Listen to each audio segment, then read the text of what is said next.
Over the last 15 years, I have worked with hundreds of watch dealers, both as a collector before I was in the industry, as well as a watch dealer, being in the industry for 7 years with Delray Watch. Since I've gone on to do other things, I've sold the business. But I have learned by dealing with so many dealers on both sides of the fence that there are some signs of a shady watch dealer. Now, inside the industry, other dealers kind of know the others that maybe are known for practices that some consider to not be the best. I'm not going to be giving you a list of this, but instead, I'm going to be equipping you with the signs to look out for of watch dealer things that might be done that will cost you your hard-earned money. So in this video, we're going to cover 7 things to look out for when buying a watch to help protect yourself when dealing with watch dealers that maybe don't align with your expectations. So first, I would look out for watch dealers that don't know watch lingo. Yes, believe it or not, there are many watch dealers that just don't like watches. It's not a hobby of theirs. Maybe it was a family business. Maybe it was just something they kind of lucked into or found a way. Maybe their friend liked it or they found kind of a little niche and a way to make a quick buck. So one way that I would recommend is to kind of engage in a little bit of conversation, a little bit of banter, and see if you get entertained in that way. Now, I'm not saying pull out, some obscure movement references and things like that, because there's a lot of watches. So unless they've had it in stock, I think it's reasonable to maybe not expect them to know everything about every particular watch that ever existed, but instead kind of see how much they know about watches. Do they like watches, or do they just look at them as widgets? And do they just buy and sell them for profit? Start there first. Next, check the photos on the website or the listings, depending where you're buying the watch. There are some dealers that maybe don't have the capital for it, or they're just a little bit crafty and they will borrow other dealers' photos, or they will use stock photos. Sometimes this might be acceptable, maybe if they're waiting for a watch to come in or something like that, but the case where this should be happening is pretty rare. Something you can do is, if you have Google Chrome browser, you can right-click on the image and you can image search on the web for it, or you can upload it to the Google image search. Go ahead and try, depending on if it's on your phone or your computer, but you can search the image and Google will tell you where else that exact image shows up. So if you see the same image showing up in multiple dealers online, it's probably fair to say, and it's very likely, that you should pump the brakes a little bit to help protect yourself and certainly mitigate any kind of downside risk with the dealer not having the watch in stock. Now next, ask about watchmakers. Do they have a watchmaker? Is there a watchmaker involved? Did a watchmaker look over the watch you're looking to purchase? Having a watchmaker is essential because outside of offering repairs to customers into the future, you need to be able to warranty the products. And also you need to be able to determine authenticity as a dealer. And having a loop and some expertise is nice, but sometimes these fakes and replicas are so good, you really need to take the thing apart, inspect it, and make sure that it's not a super rep or a super clone that they have out there today.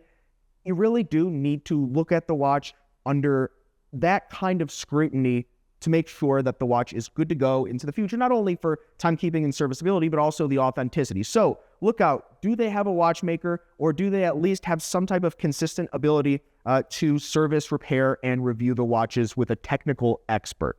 Next, I would avoid dealers that have an overwhelming amount of aftermarket watches.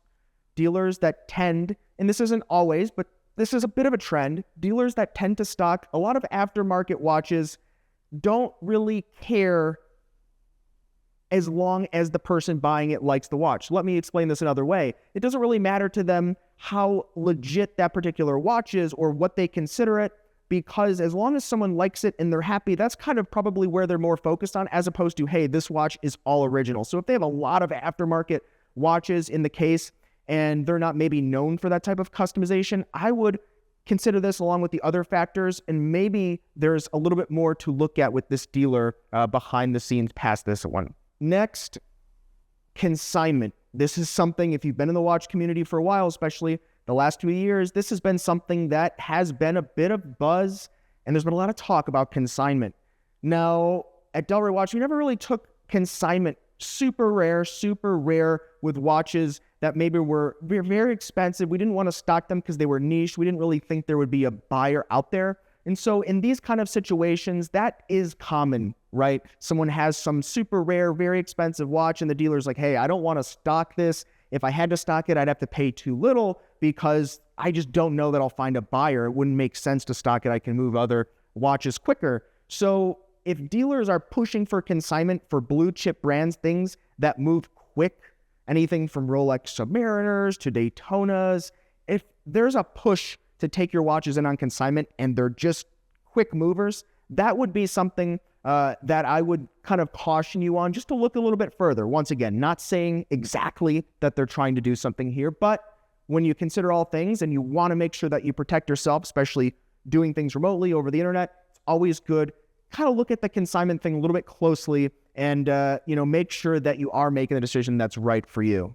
Now, this is another one that you should look out for, and they don't have a Google review page. Watch collectors are vocal. I see it in the comments below. I myself am vocal, right? I'm out here on the internet, but watch collectors like to tell other watch collectors where they got their watch, the experience, both the good, the bad, the ugly, and everything in between. So if a watch dealer does not have a Google review page, that is a big sign of caution. You need to look at that. Why don't they have a Google review page? Are they just not managing their business correctly? Or do they not want people to leave certain types of reviews? That's for you to decide in your particular instance.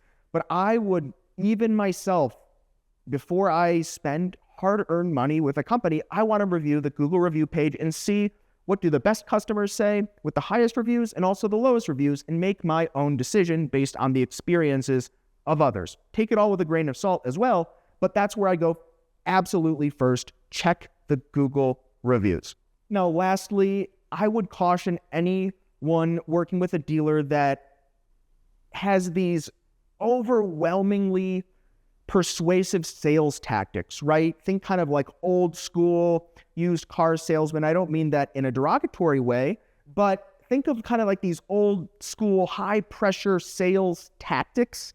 I would caution anyone against this, right? If a dealer is well known and reputable and they're doing well, they just don't need to employ the high pressure sales tactics. The best dealers, the dealers that are the most honest and reputable and do a great job, really, what's limiting them from growing is not that they can't sell enough, it's actually that they can't source enough inventory. Those that are overstocked or over leveraged, that's something to look for as well. But if there are sales tactics kind of pushing you, the fear of missing out, all of this kind of a thing, that's nothing that really should have to happen should the dealer have a going business that's functioning and doing well. Because once again, watch collectors are vocal. We talk with each other. We know where to go to find the best watches. We know who is trustworthy. We go on the forums. We do all of this on Instagram.